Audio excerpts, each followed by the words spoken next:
Ce matin, le fourgon cellulaire transportant Redouane Faïd quitte la prison de Fleury-Mérogis, solidement escorté par des véhicules du GIGN. En tout, une douzaine de policiers d'élite pour l'accompagner jusqu'au palais de justice de Paris. Dans la cour du tribunal, un important dispositif de gendarmerie est également mis en place. Tous les couloirs, tous les accès menant à la cour d'assises sont sous surveillance.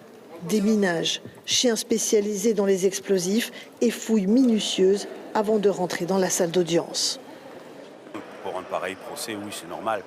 Le mot évasion, le mot hélicoptère, tout ça, il est naturel que des précautions soient prises, même si je pense qu'elles sont un peu surjouées, mais bon, c'est la vie, c'est comme ça.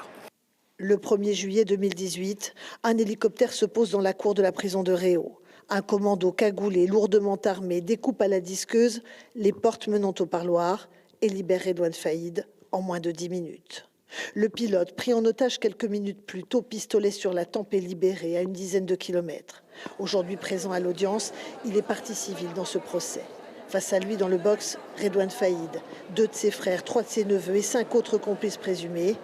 Redouane Faïd a bien l'intention de s'expliquer, comme nous l'a affirmé un de ses amis qui lui a rendu visite au parloir il y a quelques jours. Il est combatif, il est solide.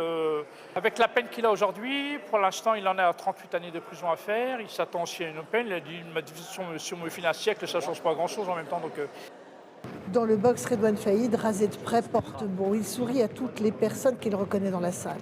L'enjeu aujourd'hui, pour lui, ça n'est pas tant le nombre d'années de prison dont il va écoper, mais bien ses conditions strictes de détention qu'il espère bien voir allégées à l'issue de ces 7 semaines de procès.